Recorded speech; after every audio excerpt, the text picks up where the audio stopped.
Today we continue with the story of Gideon. Now we find Gideon down in the winepress, out of sight, hiding from the enemy, as he's there threshing the wheat. As we look at the book of Judges, we find that Israel has been enjoying quite a time of relative ease. Life was good and it seemed as though everything was just falling into place beautifully. Life was good. However, in good times, Israel forgot God. So lesson number 1, they became self-sufficient and it didn't work. They didn't need God. And so the Lord shook things up a little and it changed very quickly. The scriptures tell us that God handed them over to the Midianites for 7 years. This is where things went from bad to worse. They were in deep trouble. So what did they do? Well, like many of us, they cried out to the Lord.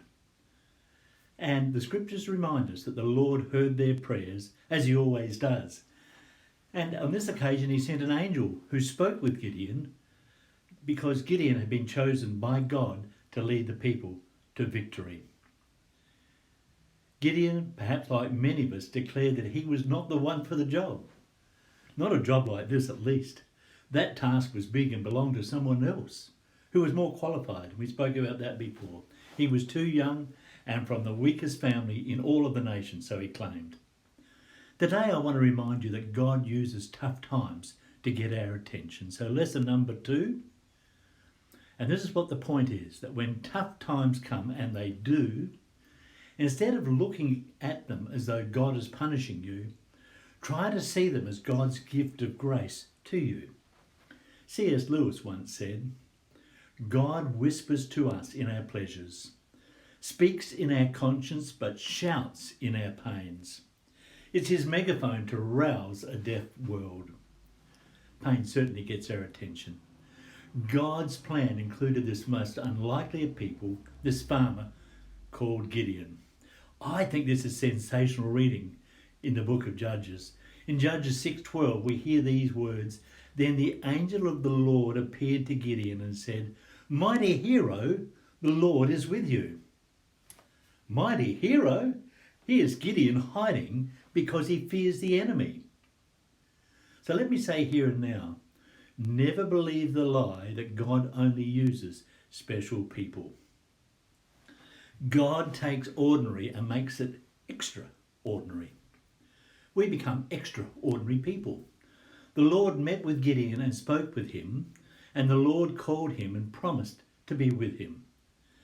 Can I say that it doesn't get much clearer than this? God met Gideon down in the winepress. God met Gideon right where he was. Before Gideon could be used, though, he had to first of all clean up his own backyard. You see, his family had idols to Baal, and so God directed Gideon to take action by getting the family bull and pulling those statues down and totally destroying them, getting rid of all that was hindering. I'm wondering if this was the first bulldozer. So what is this all about? The point is that if we want to trust God, we must first of all get our own house in order. There are things that you've been holding on to. They need to be dealt with. Is there rubbish in your life that should not be there? Sin? Knock it over. Knock it down. Get the bulldozer out, as it were, and deal with it. Confess your sin. It begins with repentance.